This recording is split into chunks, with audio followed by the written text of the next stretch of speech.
जी सबसे पहले सभी को नमस्कार और आदाब। किश्तवाड़ की जनता को आज इस प्रेस कॉन्फ्रेंस के माध्यम से हम लोग बताना चाहेंगे कि इलेक्शन कमीशन ने कल शाम को कल दोपहर में 3 बजे इलेक्शंस का अनाउंसमेंट किया है।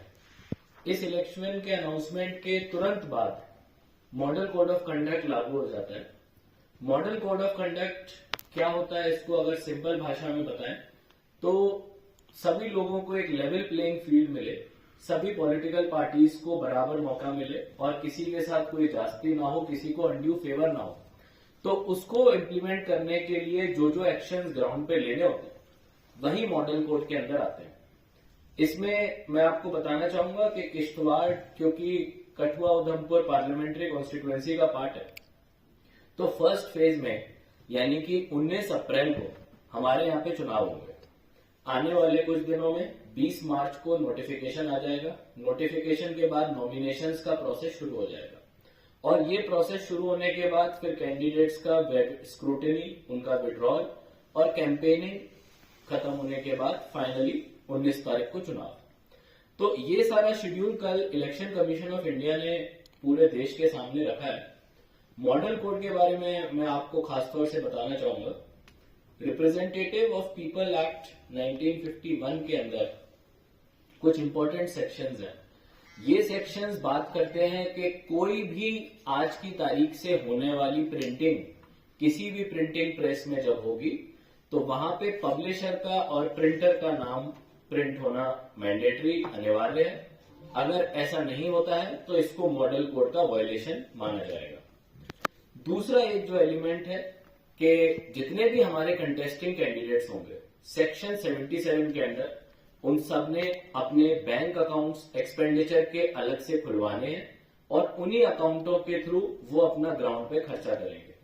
अब क्या वो खर्चा पूरा कर पा रहे हैं या उससे कम कर रहे हैं या उसको ज्यादा कर रहे हैं, इसके लिए हमारे वीडियो सर्वेलेंस टीम इन सब के पब्लिक रैलीज को कवर किया करेंगे। उसके बाद ये वीडियो सर्वेलेंस टीम अपने वीडियोस को एक व्यूइंग टीम को दिया करेंगे। ये व्यूइंग टीम एक एडीडीसी के द्वारा गठित कमेटी में जो रेट फिक्स करें उस मीटिंग में कितना खर्चा हुआ इसका असेसमेंट करेगा और उसके बाद हम कह पाएंगे कि पूरे कैंपेन पीरियड में किस कैंडिडेट ने कितना पैसा खर्च किया। ये सारा प्रोसेस चलेगा और अभी इमीडिएटली आज शाम 5 बजे तक जितने भी हमारे गवर्नमेंट प्रॉपर्टीज हैं उन सभी प्रॉपर्टीज में से कोई भी बैनर या होर्डिंग जो गवर्नमेंट के पॉजिटिव में जाता है या उसको अनड्यू एडवांटेज देता है उसको हमने हटाना है। इसके लिए हम लोगों ने हमारे जो एआरओज हैं उनको ऑलरेडी डायरेक्शंस दे दिए हैं और मैं मीडिया के माध्यम से भी रिक्वेस्ट करूंगा कि आने वाले 48 और 72 घंटों में कि जो हमारे पब्लिक और प्राइवेट प्लेसेज है वहां से भी इस तरह के बैनर होर्डिंग्स हटाने की जरूरत है मॉडल कोड के अंदर। तो आप लोग भी हमारी मदद करें।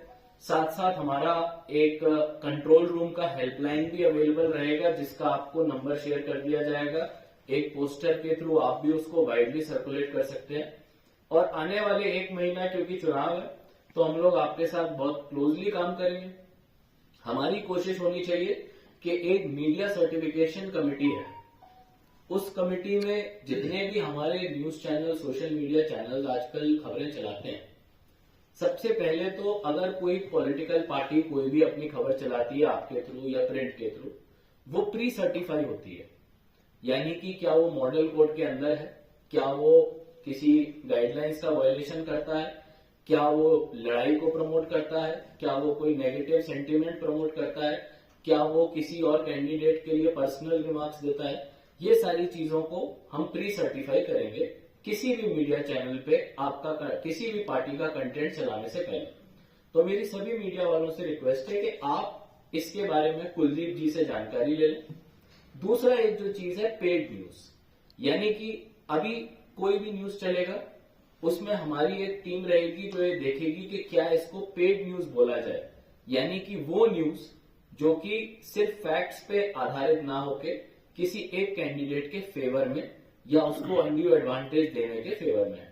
उस केस में वो जो न्यूज चली है उसका जो न्यूज का एक्सपेंडिचर है वो उनके एक्सपेंडिचर अकाउंट में ऐड किया जाएगा क्योंकि उसको पेड न्यूज बोला जाएगा।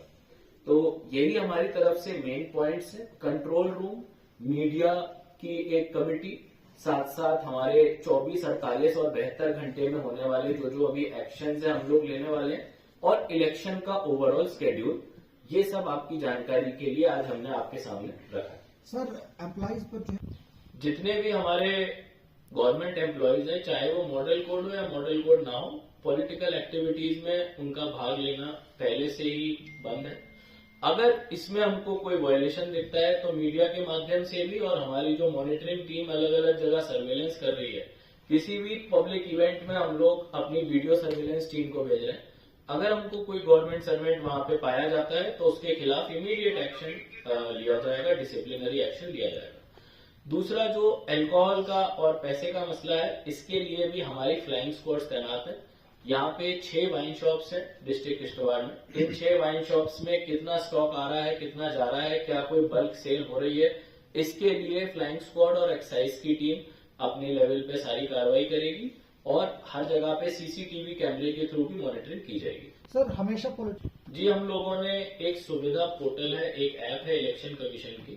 कल हम पॉलिटिकल पार्टीज के साथ मीटिंग करने वाले हैं, हम उनको इस ऐप के बारे में बताएंगे, और हमारी कोशिश रहेगी कि किसी भी एप्लीकेशन को 24 घंटे से ज्यादा पेंडिंग ना रखा जाए, और उस पर एक्सेप्ट या रिजेक्ट का डिसीजन टाइमली लिया जाए। साथ साथ जो भी हमारे सिटीजन्स हैं, उनकी जानकारी के लिए बता दूं, इलेक्शन कमीशन ऑफ इंडिया ने सी विजिल ऐप को लॉन्च किया है। ये ऐप प्ले स्टोर पे भी मौजूद है। इस ऐप के थ्रू आप बहुत आराम से किसी भी जगह आपको कोई इलेक्शन के कोड का वायलेशन दिखता है, आप ऐप खोल के उसमें फोटोग्राफ लेंगे, वो फोटोग्राफ जियो टैग होके उस जगह के असिस्टेंट रिटर्निंग ऑफिसर और बाकी इलेक्शन के ऑफिसरों के पास चले जाएगा, और उसके बाद अगले 48 घंटे में उनको वो जवाब देना होगा। वरना इलेक्शन कमीशन भी इस तरह की कंप्लेंट्स को देख पाएगा कि किस किस जगह पे कितने कितने कंप्लेंट्स पेंडिंग है।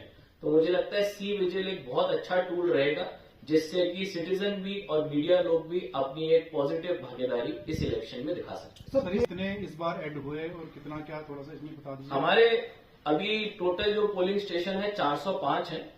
इन 405 में लगभग 17 नए पोलिंग स्टेशन पिछले साल ऐड करे गए। ये ज्यादातर आपके दूर दराज के इलाके बौंसवा, किश्तवाड़ के और इंदरवाल के हैं और पाडर के हैं। इसके साथ साथ अभी जो हमारे टोटल वोटर है 1,75,000 से ज्यादा हो चुके हैं। अभी जो अक्टूबर, नवंबर, दिसंबर में समरी रिवीजन हुआ है, उसमें 7,000 के लगभग नए वोटर्स ऐड किए गए हैं। हमारे पास यंग वोटर्स का भी एक अच्छा तबका 5% से ज्यादा इलेक्टोरल रोल में अब आ चुका है। पर्सन विद डिसेबिलिटी, ये लोग भी 1.9% ऑफ टोटल इलेक्टोरल रोल, यानी कि लगभग 2% ऑफ 1,75,000 अब इस इलेक्टोरल रोल में है। हम लोग अलग अलग जगह पे हर कॉन्स्टिट्यूएंसी में एक model women polling station, model person with disability polling station और उसके साथ साथ मॉडल यूथ पोलिंग स्टेशन बनाने जा रहे हैं। ये पोलिंग स्टेशंस को youth, person with disability and women ही चलाएंगे, और इससे एक पॉजिटिव मैसेज भी जाएगा। आने वाले दिनों में हम काफी सारे स्वीप एक्टिविटीज भी करेंगे यूथ को मोबिलाइज करने के। सर, जो दूर दराज के जी, हम लोग आज मॉर्निंग में मड़वा के 4 पोलिंग स्टेशन विजिट करके आए हैं, और वहां पे प्रिपरेशन अच्छी है। मड़वा वार्ड 1 क्योंकि स्नो बाउंड एरिया है, तो वहां पे मोस्टली लास्ट टाइम की तरह हेलीकॉप्टर के थ्रू इलेक्शन की मशीन्स को और पोलिंग पर्सनल को पहुंचाया जाएगा। ये मौसम को देखते हुए 2 दिन पहले या उससे भी पहले भेजा जा सकता है। इसमें टोटल हमारे 31 पोलिंग स्टेशन मड़वा और वार्डन में और 3 पोलिंग स्टेशन मचैल के एरिया में पड़ते हैं, जो कि स्नो बाउंड और कट ऑफ रखते हैं। इन जगहों पे हेलीकॉप्टर जाएगा। बाकी सभी हमारी जगहें हैं, उनमें 9 पोलिंग स्टेशन ऐसे हैं जिनमें 2 दिन पहले पोलिंग पार्टी को जाना पड़ेगा, क्योंकि वहां पे लंबा ट्रैक पूरे दिन का होगा। बाकी सारे पोलिंग स्टेशन हमारे ऐसे हैं जो इलेक्शन से 1 दिन पहले ही पोलिंग पार्टीज निकलेंगी। हमारा इलेक्शन का वेयर हाउस भी मिनी सेक्रेटेरिएट में है। हमारे इलेक्शन के स्ट्रांग रूम्स भी मिनी सेक्रेटेरिएट में है। यहाँ पे अभी स्ट्रांग रूम्स को रेनोवेट किया जा रहा है। वेयर हाउस हमारा ऑलरेडी पिछले 2 साल से रेनोवेटेड और अच्छी तरह से चल रहा है। इसमें हम लोग सीसीटीवी के साथ साथ पॉलिटिकल पार्टीज को भी बुलाते हैं, जब भी इसको खोला जाता है और इसमें ईवीएम्स की देखरेख सब पॉलिटिकल पार्टीज के साथ होती है। तो अभी जब पहली बार ईवीएम्स का रैंडमाइजेशन शुरू होगा कि किस पोलिंग स्टेशन पे कौन सी ईवीएम जानी, उस सारे प्रोसेस को हम पॉलिटिकल पार्टीज के साथ बहुत क्लोजली ऑर्गेनाइज करेंगे। सर बोगस वहाँ पे कम्युनिकेशन नहीं है, वहाँ पे पुलिस के सैटेलाइट फोन और वायरलेस कम्युनिकेशन का इस्तेमाल किया जाएगा, जैसे कि मड़वा बाड़वन के इलाके हैं। जहां तक बोगस वोटिंग की बात है, जितने भी हमारे इलेक्टोरल रोल में वोटर्स नए बने, सॉफ्टवेयर के थ्रू पता लगाया जाता है कि कौन कौन से ऐसे वोटर्स हैं जिनका नाम सेम आ रहा है, फादर नेम सेम आ रहा है, जिसको हम बोलते हैं डेमोग्राफिकली सिमिलर एंट्री। उसी तरह से देखा जाता है कि कौन कौन से ऐसे वोटर आईडीज हैं जिसमें कि फोटो सेम आ रहा है। तो ऐसे सारे फोटोज जो सिमिलर थे, सारे वोटर आईडीज जो सिमिलर थे, उन सबको हम लास्ट ईयर ही डिलीट कर चुके हैं। तो हमारे को पूरी उम्मीद है कि हमारा इलेक्टोरल रोल अब प्योर है और इसमें अब कोई बोगस वोटर नहीं है। सर अभी भी ऐसे कई लोग हैं। बताना चाहूंगा कि वोटर रजिस्ट्रेशन का ड्राइव अभी भी चल रहा है। अभी भी अगर किसी कैंडिडेट ने अपना वोटर आईडी बनाना है तो अब मीडिया के माध्यम से बताना चाहूंगा कि अपने nearest block booth level officer के पास आपने जाना है। ये नॉर्मली आपके नियरेस्ट स्कूल के टीचर होंगे और इनका आइडेंटिफिकेशन आप अपने स्कूल के प्रिंसिपल से पूछ के पता लगा सकते हैं। उनका नाम और नंबर ले, इमीडिएटली सारा फॉर्म का जो प्रोसेस है आज की तारीख में ऑनलाइन हो चुका है। वो सारा प्रोसेस ऑनलाइन वो अपने मोबाइल फोन में खुद कर लेंगे। आपको केवल अपने कागजात देने हैं, अपनी फोटोग्राफ देनी है और आपका वोटर आईडी इमीडिएटली आपको मिल जाएगा। सर नॉर्मली हमारी हिदायत होती है कि मिनिमम कैश आप अपने साथ कैरी करें, फिर भी 50,000 तक का जो कैश होता है वो टोटली अलाउड होता है।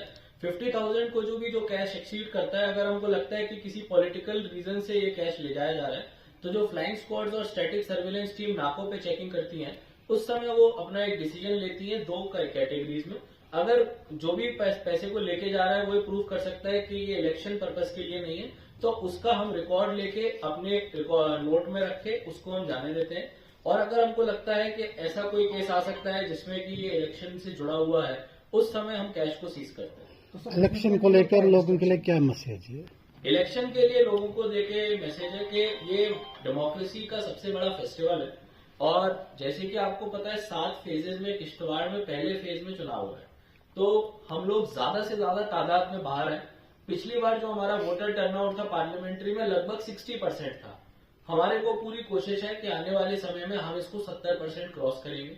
अभी हम लोग यूथ्स के साथ बड़े सारे स्वीप एक्टिविटीज में भाग लेने वाले हैं ताकि कोने कोने में गांव-गांव में लोगों को पता चले कि ये डेमोक्रेसी का त्योहार जो है ये आने वाला है। और 19 तारीख की जो डेट है इस पे कहीं भी छुट्टी पे ना जाएं, जरूर अपने नियरेस्ट पोलिंग स्टेशन पे जाएं। हम लोग आपके लिए सारी सुविधाएं वहां पे दे रहे हैं। वहां पे पानी, रैंप, टॉयलेट, साथ साथ वहां पे एक आपको असिस्टेंस के लिए भी स्टाफ मिलेगा, कहाँ पे जाना है, कैसे वोट देना है। ऑलरेडी 18,000 से ज्यादा लोगों को हमने वोटिंग कैसे देना होता है इसका डेमोन्स्ट्रेशन ईवीएम के थ्रू अलग अलग जगह पे करवाया है। तो मुझे लगता है कि ज्यादा से ज्यादा लोग इस बार पार्ट लेंगे और डेफिनेटली किश्तवाड़ 70% से ज्यादा वोटिंग को क्रॉस करेगा।